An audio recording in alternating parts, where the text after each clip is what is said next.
বেড়িবাঁধ ভেঙে প্লাবিত হওয়ায় ঈদের আনন্দ ম্লান হলো সাতক্ষীরার আশাশুনির আনুলিয়াবাসীর। এ নিয়ে আরও জানাতে সাতক্ষীরা থেকে যুক্ত হচ্ছেন সহকর্মী আবুল কাশেম। এখন কি পরিস্থিতি দেখছেন, আর পানি উন্নয়ন বোর্ড এই বাঁধ মেরামতের জন্য এখন পর্যন্ত কোনো উদ্যোগ নিয়েছে কিনা? বান্ডেল থাকলে প্রতি সেনমানিতে টাকা বাঁচবে। বিকাশ সেনমানি বান্ডেল কিনে জিতুন প্রতি লেনদেনে। আপনি জিজ্ঞেস করলেন যে আসলে এখনকার কি অবস্থা। আপনি দেখতে পাচ্ছেন যে এই আমার পেছন সাইড সেখানে পানি কমে গিয়েছে, অর্থাৎ এটা ভাটার সময় ছিল এবং এক্ষুনি এই জোয়ার আবার শুরু হচ্ছে। জোয়ার শুরু হলে গতকাল যে 6টি গ্রাম প্লাবিত হয়েছিল সেই এক জায়গায় পানি পৌঁছাবে এবং আরো বিস্তৃত অংশ প্লাবিত হওয়ার আশঙ্কা রয়েছে। দ্বিতীয় যে প্রশ্নটি করলেন, পানি উন্নয়ন বোর্ড আসলে যে কার্যক্রম করছে, পানি উন্নয়ন বোর্ডের কর্মকর্তারা এক ঘটনাস্থলে রয়েছেন, জেলা প্রশাসক এসেছিলেন।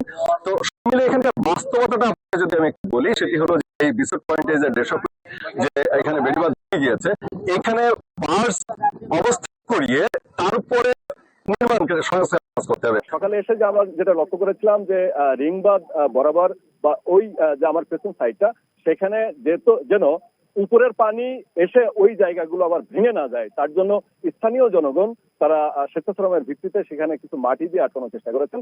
আমরা এই বিষয়ে কথা বলেছিলাম পানি উন্নয়ন বোর্ডের কর্মকর্তাদের সাথে। এই অবস্থা যদি এখানে চলতে থাকে তাহলে এই আশাশুনি উপজেলার কমপক্ষে 4 থেকে 5টি ইউনিয়নের শত শত গ্রাম একেবারে কিন্তু বিধ্বস্ত হবে।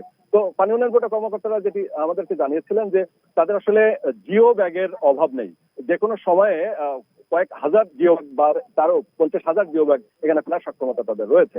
কিন্তু এখানকার এই যে বাস্তবতা, সেই বাস্তবতাটা হলো এই যে জিও ব্যাগ ফেলার মতো যে পরিস্থিতি, সেই পরিস্থিতি নাই। এই কারণে তারা যেটি করছেন যে বিশেষ করে বার্ড আসার জন্য অপেক্ষা করছেন এবং আমরা ইতিমধ্যে শুনেছি যে গাবুর এলাকায় একটি বার্ড রয়েছে, সেই বার্ড সেখান থেকে এই জোয়ার শুরু হয়েছে, এই জোয়ার শুরু হলে সেখান থেকে সেই বার্ড এই ঘটনাস্থলে এসে পৌঁছানোর পরে আপনি জানেন যে এই কাজ মানে যতটুকু কাজ করা হয় এটি আগামীকাল সকালে ছাড়া সম্ভব নয় এবং আমরা সেটাই অপেক্ষা করছি যে আসলে ক্ষতি যেটা হওয়ার সেটা তো হয়েছেই এবং এই ক্ষতি কিন্তু ব্যাপক।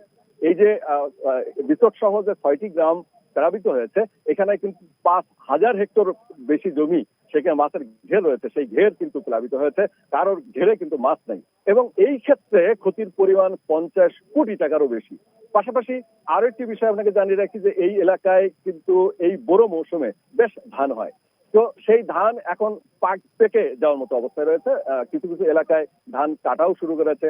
তো এই পরিস্থিতিতে এই লুনা পানি ঢুকলে সেই ধান কিন্তু সংগ্রহ করা, হারভেস্টিং করা চাষিদের পক্ষে সম্ভব হবে না। এক্ষেত্রে তারা ব্যাপক ক্ষতিগ্রস্ত হয়েছেন এবং পাশাপাশি যে আরো এখানকার যে গাছপালা রয়েছে বা অন্যান্য যে সমস্ত সবুজ বনানী রয়েছে, সেগুলো কিন্তু ব্যাপক ক্ষতিগ্রস্ত হবে। তো পানি উন্নয়ন বোর্ডের কর্মকর্তারা আমাদেরকে আশ্বাস দিয়েছেন যে আগামীকালকের মধ্যে এই যে বিদ্যুৎ পয়েন্টের 150 ফুটেরও বেশি বেড়িবাঁধ এটি বেঁধে ফেলা সম্ভব হবে, এই বলে তারা আমাদেরকে আশ্বস্ত করেছেন। এই ছিল সাতক্ষীরা থেকে সর্বশেষ। সাতক্ষীরায় বাঁধ ভেঙে 6টি গ্রাম প্লাবিত হয়েছে, সে খবর জানাচ্ছিলেন সহকর্মী আবুল কাশেম।